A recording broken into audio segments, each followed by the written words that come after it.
หนาวลมที่แดนอีสานสวยตระการ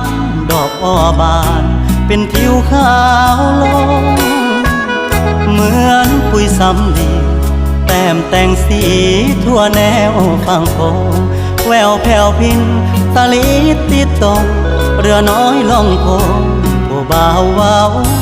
สาโอ้ละน้องคิดถึงดอกอ้อตาหวานสาวเชียงคานจากบ้านไปบ่มีแม่